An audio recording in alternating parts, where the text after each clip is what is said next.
Komið sælir áhorfendur góðir og velkomnir í þáttinn Svartar tungur. Það er Ásmundur Einar Daðason hér sem með þáttinn að þessu sinni. Eins og þið sem hafi fylgst með þessu þætti hafi séð að þá hefur þátturinn svona jafnt og þétt verið að þynnast og fækkar þeim þáttarstjórnendur sem hafa verið í þættinum. Nú síðast Tryggvi Þór Herbertsson og við höfum tekið ákvörðun það núna að þetta verði loka þátturinn í bili og síðan munum við taka þáttinn aftur upp eftir alþingiskosningar og fá þá fulltrúa allra flokka nýkjörinna alþingismanna inn í þáttinn á nýjanleik. En í þessum lokaþætti þá hef ég fengið til mín góðan gest og það er Frosti Sigurjónsson, rekstrarhagfræðingur og oddviti framsóknarmanna í Reykjavík Norður. Við ætlum aðeins að skipta þættinum hérna niður í kvöld og við ætlum að byrja á því að fara svona aðeins yfir hver Frosti Sigurjónsson er og annað því um líkt og svo ætlum við að fara hérna yfir hugmyndið þínar peningakerfi og eftir. Og kannski svona bara í byrjun sko, það eru örugglega margir að spyrja sig að því því að þú hefur verið töluvert áberandi núna í stjórnmálunum, fyrst í Advice, Indefence og svo í Advice. Hver er Frosti Sigurjónsson? Já, bara ég. En ég er sem sagt rekstrarhagfræðingur og svo segir ég er menntaður frá London Business School í rekstrarhagfræði og lærði áður viðskiptafræði hérna á Íslandi. Og síðan hef ég verið að starfa mjög mikið bara í tæknigeiranum. Ég var hef stofnað undanfarið yfir að stofna ýmis fyrirtæki eins og Dohop og verið meðstofnandi sem er flugleitavél, ferðaleitavél, svona hugbúnaðarfyrirtæki sem er nú að verða 7 ára. Síðan Datamarket, tók þátt í að stofna það líka. Áður bjó í Frakklandi skeið og var þar í svona ráðgjafastörfum og bara með fjölskyldunni. Einmitt fínt að fara með krakkandi til Frakklands í nokkur ár og vorum að gera upp ditt af húsum og ég vann í ráðgjöf, var þá meðal annars stjórnarformaður CCP. Þar áður var ég forstjóri Nýherja í 5 ár. Þar áður var ég fjármálastjóri Marel 2 ár.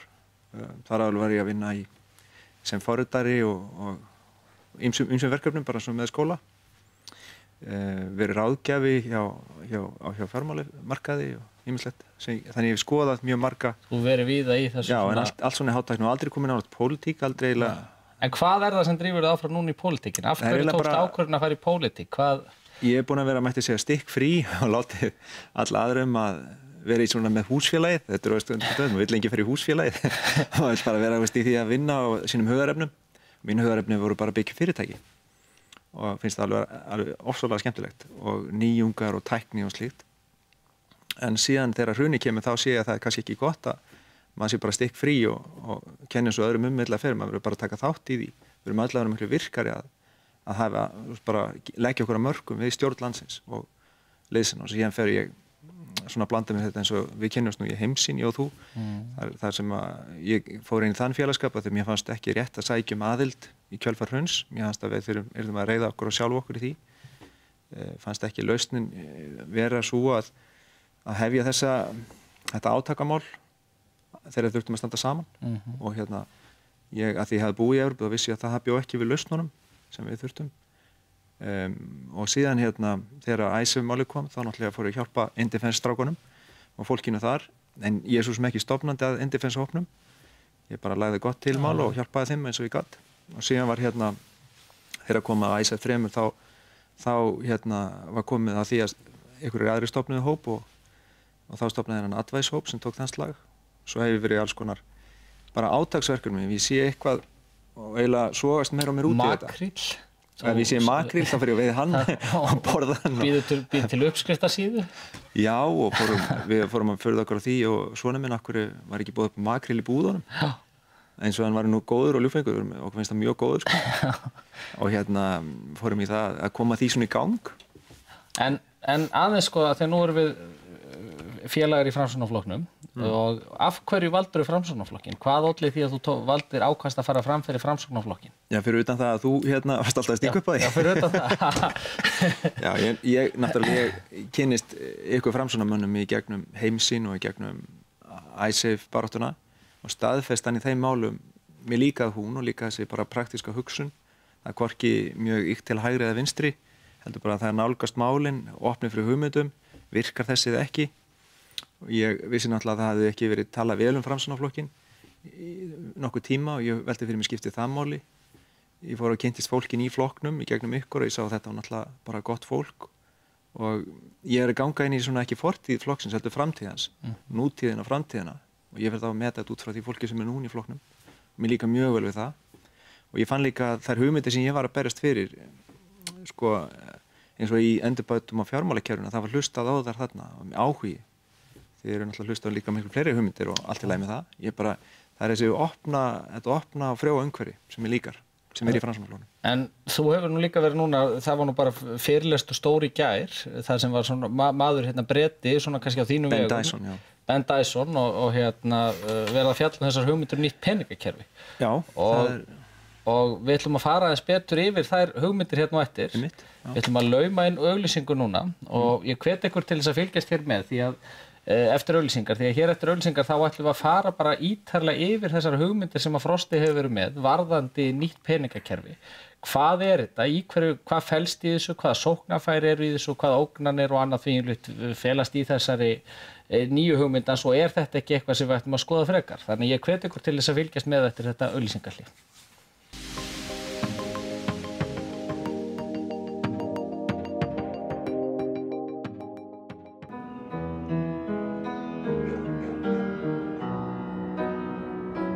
Legðu grunn að framtíðinni með nýrri sparnaðarleið. Vaxtaþrep 30 dagar er bundinn óverðtryggður innlánsreikningur þar sem vextirnir hækka í þrepum eftir fjárhæð innistæðunnar. Kynntu þér vaxtaþrep 30 dagar á islandsbanki.is. Við bjóðum góða þjónustu. Íslandsbanki. Tugir fermingagjafa á tilboði fyrir hann og hana sendum frítt úr vefverslun Lindesign Laugavegi 176 og lindesign.is. Til sölu löggjafarvald, selst ódýrt erlendu ríkjasambandi. Allt á að fara. xnei.is. Þú þarft ekki að skóla allan daginn til að viðhalda frískum andadrætti og verja tennurnar. Colgate munnskor, 12 tíma vörn gegn bakteríum og frískur andardráttur. Þú ert að horfa á INN, Íslands nýjasta nýtt.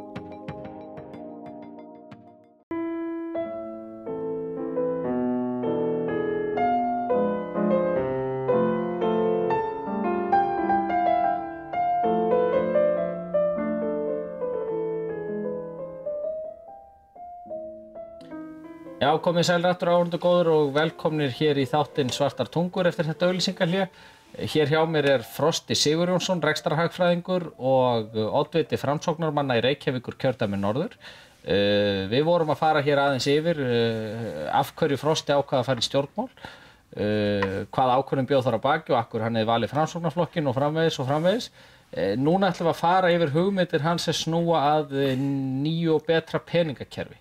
Og ég ætla bara að gefa þér orðið Frosti og þú ert búinn að koma með glæru sýningu og við ætlum að fara bara allt ítarlega yfir þetta og taka svo spjallum þetta á eftir.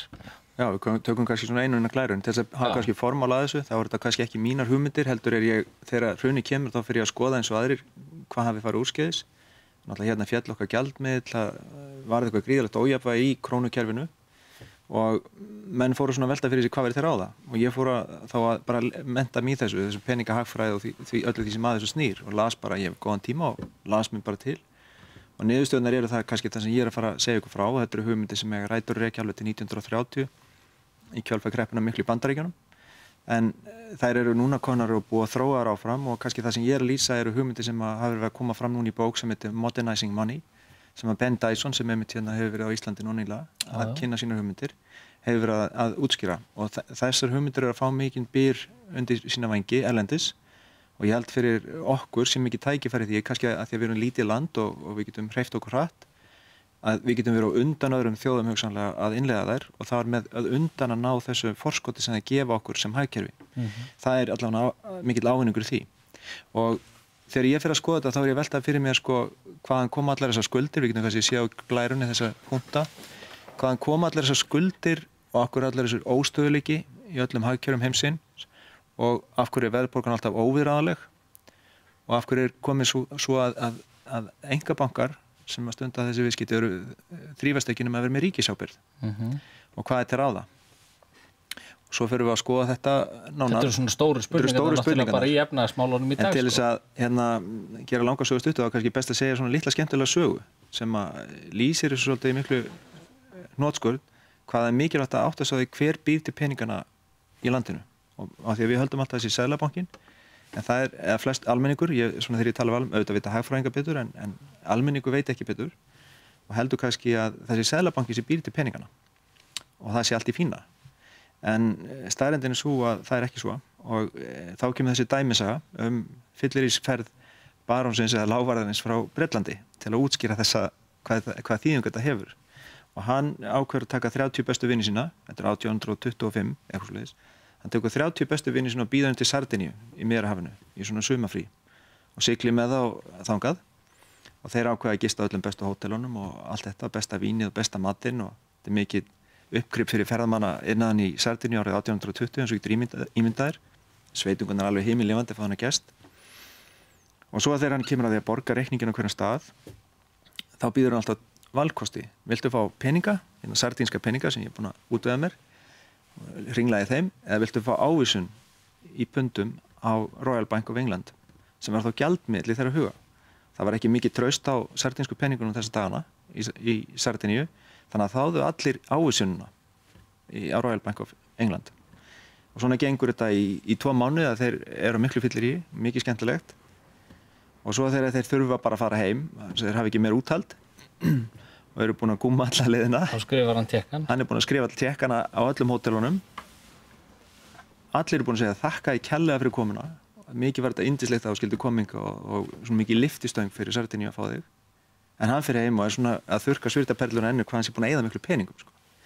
Það er svona smá með hvað sem við timbum enn yfir því.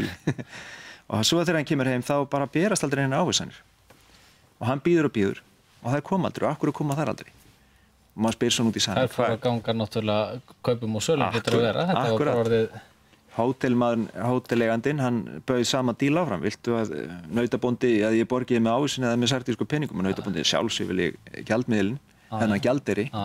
Og svona gekk þetta árum saman og þannig til þetta svona... Þannig að ávísunin varð í rauninni gjaldmiðl. Já, og það sjálfur sér einhvern tímann fyrir reist tíndust og eittust, hvað gerist, en það kom aldrei einn einasta til Bretlands og þess vegna þurfti hann aldrei að borga fyrir verðina. Og þá fyrir maður að hugsa, allir voru svo þakkláttir fyrir hans komu. En það kom ekkert út úr því. En hver borgaði fyrir það? Það voru þeir sjálfir. Og þá fyrir maður að veltaði fyrir sig, sá sem hefur leyfi til þess að prenta nýjan gjaldmiðil fyrir þjóð, hann ferðast ókeypis á fyrsta farimi og þarf aldrei að borga og það segja allir takk við hann og fatt ekki að það er búið að plata þá. Hann taldi ekki einu sinni að hann hefði verið að plata þá. En hvernig er þetta hér á landi? Þetta er þannig okkur að við búum í þessu landi eins og allar aðrar þjóðir að við látum öðrum eftir að búa til gjaldmiðlun okkar og við segjum takk þegar að setja hann í umferð. Til dæmis ef að núna Landsbanki myndi byggja sér nýjar höfuðstöðvar og hann myndi búa til gjaldmiðlun til þess sjálfur og hann borgar öllum smíðunum og þeir segja takk fyrir að borga okkur og hann borgar öllum verktökunum. Verktakarnir fara síðan að eyða peningunum ykkur staðar í samfélaginu. Það leiðir til verðbólgu. Allar krónur í kerfinu verða minna virði þegar hann borgar 10 milljarðar fyrir nýjar höfuðstöðvar.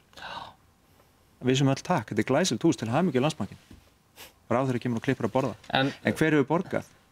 Því að hann býr til peningan úr engu. Það er það leyfi sem að bankar hafa er að búa til pening úr engu. Ég sá stíðan góða skýringamynd sem þú varst með. Hvernig er búið til úr engu? Já, við skulum hoppa yfir á þá glæri. Ég ætla að stökkva hérna yfir að því að ég ætla bara aðeins að sýna hvað bankarnir hafa búið til mikla peninga. Þetta er nú reynda svolítið skemmtileg mynd hérna. Sjáðu þeirra bönkum er leyft að búið til peninga og ég mun útskýra betur hvernig ég gera það. Sjáðu hérna 2002 eru bankakerfið einkavætt, meira og minna, Landsbankinn og Búnaðarbankinn.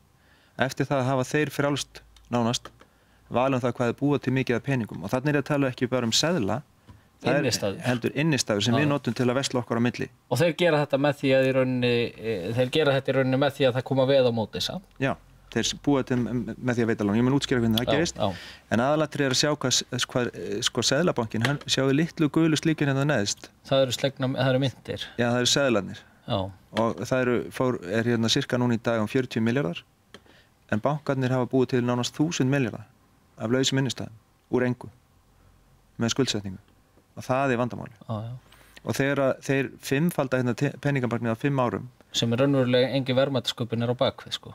Já, það má við draga mjög í efa að hagkerfið hafi þurft á 5-faldum peningamarks að halda. Það er nefnilega þegar hann segir þú mátt ekki auka magnið peninga í kerfinu, hraðar heldur en hagkerfið er að vaxa.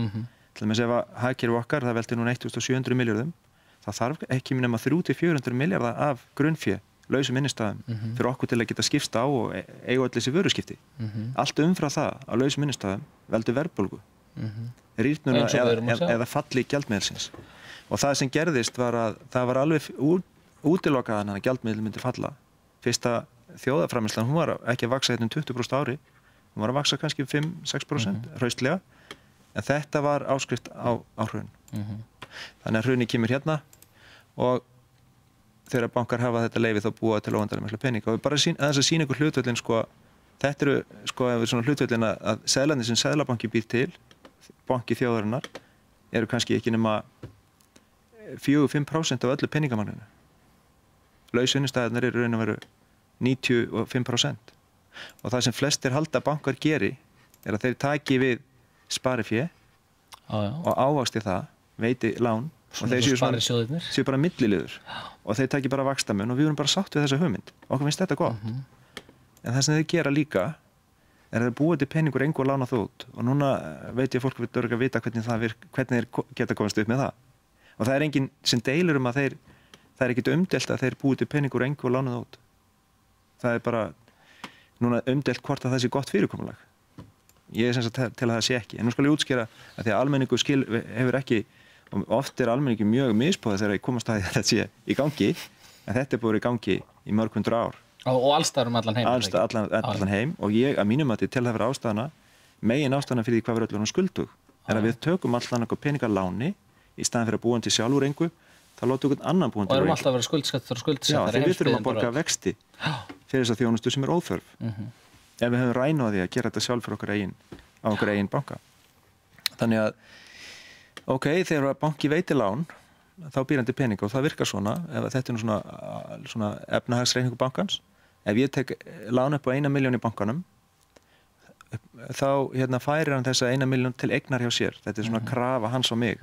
Ég skrif undir eitthvað skuldabréf með traustu veð í húsinu mínu og ég lofa borgunum vexti, kannski svona 6%, 10%. Í hvað fæ ég í staðinn? Fæ ég seðla?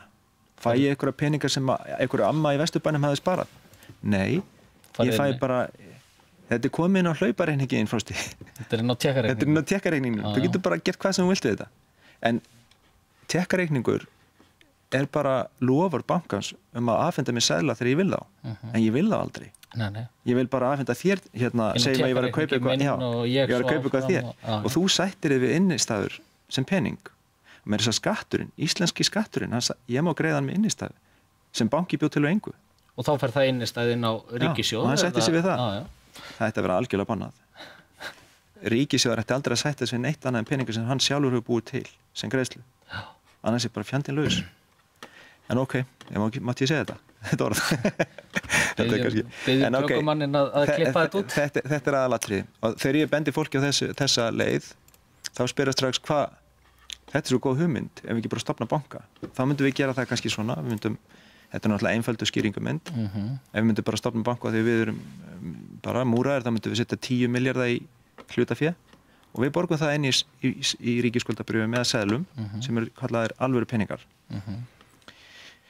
Og þá næsta dag, þá megum við lána út 4-5 sinnum meir en það. 40-50 milljarða? Já, bara 50 milljarða. Og þá finnum við einhverja þúsundir af einstaklingum sem er til að taka lán hjá okkur og við afhendum innistæður en ekki peninga. En hvað er svona sniðugt við það? Vegna þess að við borgum 0% vexti á innistæðuna sem að þeir hafa þegið og nota sem peninga. Svo fara þessi peningar á stað, eða þessar innistæður fara á stað og valda svo... Já, svo er það. En við fáum náttúrulega á lánin sem við lánum fólki, við ætlum alls ekki gera það ókeypis. Þó að við heimtum að þeir innistæðuna séu á 0% vexti, þá ætlum við að rukka þá 10% vexti. Þannig að við fáum vaxtamun á öllum peningum sem við búum til. Þannig að eftir fyrsta árið þá fáum við 5 milljarða í vexti. Helmingin af því sem við lögðum til.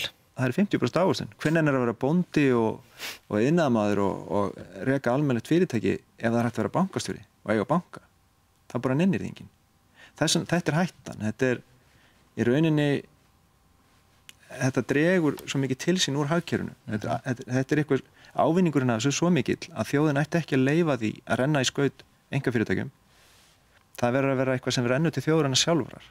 Vegna þess að þetta val að reka sinn eigin gjaldmiðil og stundum þarf að búa til meira á honum, það verður það renna til lækkunar á sköttum og lækkunar á ríkisskuldum, öllum til góðs.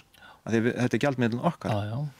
En svo áhrif sko þessa síðan á verðbólguna. Já, peningaþenslan eins og þú nefnir, þarna bara með því að stofna eitt banka, við lögðum fram 10 milljónir alvöru peningum, þá gotum við upp til 50. Og þá erum við búin að skjóta inn í hagkerfi 50 milljörðum. Já, það svolítið alvarlegt, vegna þess að það rýrir verðgildir allra annara peninga í kerfinu. Segjum að það sé bara þörf fyrir 400 milljarða, en við erum að bæta við nánast 12% á einu bretti, þá verður bara 12% verðbólga. Og hérna, sem sagt, við erum þá búin að segjum að kaupa okkur fyrir þessa peninga einhverja fasteignir sem halda verðgildi sínu, en daginn eftir þá rýrna innistæðuna sem við skuldum. Þetta svona hættan við þetta. Að við erum sá sem að fara að nota peninga fyrstur, hann getur alltaf bjargað sér frá verðbólgunni, en hann veldur verðbólgu fyrir aðra. Með þessu sko. Já, og þetta svona mjög slæmt, og það sem gerist síðan næsta ára því að við græðum 5 milljarða ári, að við getum búið til enn meiri peninga því að hlutaféð við aukist. Og staða til bankan í dag. Þá getur þú búið til aðra fyrir þessa 5 hlýtur að geta búið til aðra 25. Og svona bara... Og nú erum við búin að horfa á þessa peningaþenslu sem orðið hérna í landinu og var valdurinn á hruninu. Heldur þessi búið að gera eitthvað til að koma í veg fyrir að bankarnir geti búið til meiri peninga? Það ekki að því? Það ekkert sem kemur í veg fyrir að þeir búið til 200 milljarða viðbót. Svona 100-200 milljarða svona skotleifi sem þeir hafa.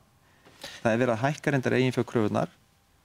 En vegna þess að hagnast, þeir eru að fá 40-50 milljarði hagnað á síðust ári, þá eykst aftur sóknarfærið þeirra í að búið til peninga. Eina sem takmarkar og vilja okkar til þess að taka láni minni núna. Við erum að borga upp skuldur okkar. Af því að við lítum á það núna sem mikilvægt atriði, en hvað gera þeir þá? Þeir fjárfesta í fasteignum. Þeir þurfa ekki í rauninni að á lántökunum að halda eða geta keypt hluti. En þú hefur líka skoðað, ég man eftir að hafa séð hjá þér, þú hefur skoðað hvernig verðbólgan hefur í rauninni þróast með peningamagn og það hafa ekki verið... Já, það lína, það hefur alls ekki verið nægilega mikið auglýst finnst mér. Nei, hvernig að leið og peningamagn aukið að þá... Já, fyrir hérna tilbaka eina mynd, þessi hérna mynd, ég veit ekki hvort hún sést nógu vel, en hérna þessi mynd sýnir... Og við fórum aðeins yfir hvað línurnar, appelsínugula línan hagvöxturinn. Já, hún hérna neðsta línan sem svona prúðasta línan. Já. Hún bara að sýna að hagvöxturinn, hann hefur verið frá 1960 til 2011 nær þetta línuritt. Og það sýnir bara hvað hagkerfið er að stækka ár frá ári. Stundum minnkar hérna, að lítil kreppa. Og þið séu að þetta oft í kringu 0 upp í 5%. Og það svona eðlilegt. En bláa línan, hún sýnir hvað höfum við aukið peningamagnið milli ára. Og ef allt var eðlilegt, þá ætti þessar línur að vera svona svipur róli eins og gerist hérna í kringu 95 eftir þjóðarsáttina. Að við myndum ekki auka peningamagnir hraðar heldur en hagvöxturinn leyfir. Heldur en stækkun hagkerfisins. Og þá ekki verðbólga, eins og við sáum hérna í þjóðarsáttinni. Og gula línan síðan verðbólga. Já, þeir sjáum hérna var verið að auka kannski peningamagn 20% þetta ár, 40% þetta ár, 80% þetta ár og alveg eins og klukkan slær þá verðbólgan afleiðingin af þessari peningaþenslu. Þarna á þessum árum var verið að segja, já, það eru launakröfurnar sem að valda því að krónan að minnka kaupmætti, en það sem var örugglega gerast var það að auka svo mikið peningamagn í landinu að fólk þurfti að sækja kauphækkanir til þess að verja kaupmátt sinn. Af því að verðbólgan. Og þá sóttu það meiri kaupmátt, en þeir sem stýrðu bönkunum þá, þeir lánuðu allt of mikið. Og ég veit ekki hvaða peningastefna var á bak við það, en hún var ekki góð. Þarna voru þetta ríkisbankar sem voru mjög einkennilega held ég stýrt og ekki nægilega vel gætt að hvernig peningavaldinu var fyrirkomið og það mjög mikilvægt eitt af því sem við höfum lært af öllu þessu að þið sjáu hérna þegar þetta voru ríkisbankar þá gekk þetta illa og þetta voru einkabankar og gekk þetta illa. Hvað er til ráða? Og það sem er til ráða er að hvorki ríkis eða hvorki stjórnmálamenn né einkaaðilar hafi peningavaldið í heild sinni. Peningavaldið eins og ég er að tala um það samanstendur á tveimur þáttum. Það er ákvörðunin að auka magn peningalandinu og svo er það ákvörðunin að hver fái nýja peningamagnið. Það er sem sagt magnákvörðun og ráðstöfunarákvörðun. Þetta tvennt verður að aðskilja. Ef þetta er á sömu hendi þá er spillingin botlaus. Þannig að þá get ég bara ákveðið að auka peningamagnið sjálfum mér til handa eða þér sem ert vinur minn. Og þá kemur það verðbólgun á stað og þá hækkar lán heimilanna og... Við græðum allar að tapa. En það sem við erum að leggja til er að Seðlabankinn, hann verður falið magnvaldið, þar að ákveða hvort það sé nauðsynlegt að auka peningamagn.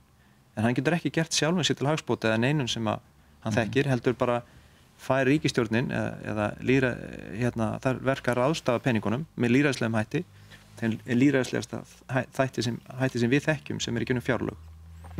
Það er eflaust ekkert fullkomið, en bara stjórnvöld með ekki hringi í Seðlabankann og segja prenti meiri peninga til þess að bora fleiri holur eða byggja nýjan spítala. Heldur er það Seðlabanki sem segir það vantar meiri peningin, það er hægt að bæta meiri peningum í kerfið. Nú gerum við það svona, vegna þess að hefur verið hagvöxtur, sem að veri 5% hagvöxtur, þá getum við aukið peningamagnum 5%. Þá getur það að fara inn á fjárlög til lækkunar á sköttum, lækkunar á ríkisskuldum eða aukinni þjónustu. Að því að tíminn er svona eiginlega að hlaupa frá okkur og það er margt sem að hefur verið fróðlegt að fara betur onni í þessu, bara aðeins sko svona viðtökurnar við þessu. Nú hefur Framsóknarflokkurinn allavega ályktað að þetta skuli skoðað og skuli farið onni að skoða þennan möguleika og ég held líka að Sjálfstæðisflokkurinn hafi ekki svipað ályktun. Og Sjálfstæðisflokkurinn svipað ályktun. Ég ætla svona að spyrja hvernig svona viðtökurnar hafa verið bara svona almennt við þessu. Þú ert búin að fara víða með þetta erindi. Já, allur almenningur þegar eftir þetta erindi sem að tekur sína 20 mínútur og spurningu þá skilur fólki bara hvaða hlutverk peningar hafa, hversu mikilvægt þetta er og að fyrir hvert heimili hvaða dýrt að leigja okkar eigin peningastofn af einhverjum einkafyrirtækjum. Þetta eru fyrir hvert heimili á landinu svona 100-200 krónur á ári sem myndu spara okkur með því að hætta þessu. Þetta eru 40 milljarðar fyrir hagkerfið og núna eru þessir bankar í eigu ekki Íslendinga lengur. Vogunarsjóða. Þetta eru einhverjir vogunarsjóðir og þeir eru að fá 40 milljarðar á ári fyrir þessa þjónustu. Þeir ætla að taka þessa 40 milljarðar úr landi og við eigum ekki gjaldeyri til að láta að fá það úr landi. Vandinn er að vera svo stór og við eigum ekki valkost annað en að fara að skoða þess aðferðir. En aðeins í lokin, ég man þegar ég heyrði þetta, var á fyrirlestri hjá þér þess að þú varst að fara yfir þetta, þá sagðirðu það að þetta væri velgeymt leyndarmál og það hefði enginn þorað að tala um þetta eða ráðast gegn þessu í rauninni og ef að þetta tækist ekki hjá þér þá ætlaður að stofna banka. Já, ég segi sko, ef að fólki sáttu að hafa þetta svona áfram, þá er ég sáttu við að stofna banka og ég held að þá geti enginn komið á kvarta um ef ég er að græða á öllu fólkinu. En mér finnst það allan betra að ég sé gera heldur en hvað. En þú ætlar að byrja á því að fara pólitísku leiðin og reyna að stoppa þessa vitleysu. Já, það er það heiðarlegasta að gera í stöðunni. Það hljóta allir að sjá það. Það er miklu betra fyrir Ísland að við komum skikka okkar peningamál, fastri umgjörðum peningamagni svo að krónan sé ekki alltaf í þessari verðbólgu. Þá getum við losað okkur við verðtrygginguna. Þá geta skuldir heimilanna byrja að lækka í staðinn fyrir að vera alltaf sífellt að hækka. Fyrirtækin fái aðgang að peningunum í staðinn fyrir ykkur bóluhagkerfið. Það er svo margt sem er í ólagi á Íslandi sem við getum lagað, meðal annars þetta, að ég er svo spenntur að komast í þetta verkefni. Ég vona bara við fáum fylgi til þess. Það er alveg ótrúlega margt sem er að gera hérna í Íslandi og tækifærin svo mikil. Það er svona sorglegt hversu illa við höfum farið að ráða okkar en við getum gert miklu betur. Er þetta ekki fín lokaorð? Við skulum hafa þetta lokaorðin í þessum þætti og eins og ég sagði í upphafi þáttarins að þá ætlar þátturinn Svartar tungur í smá hlé núna fram yfir alþingiskosningar og eftir alþingiskosningar höfum við hugsað okkur síðan að manna þáttinn upp á nýtt með fulltrúum allra flokka og komum ferskinn í umræðuna varðandi stjórnmálin almennt strax í maímánuði. En ég vil þakka ykkur fyrir að horfa á þennan þátt og vil hvetja ykkur til þess að kynna ykkur þessar hugmyndir á vefsíðunni betrapeningakerfi.is og við skulum láta þetta verða lokaorðin hér í kvöld.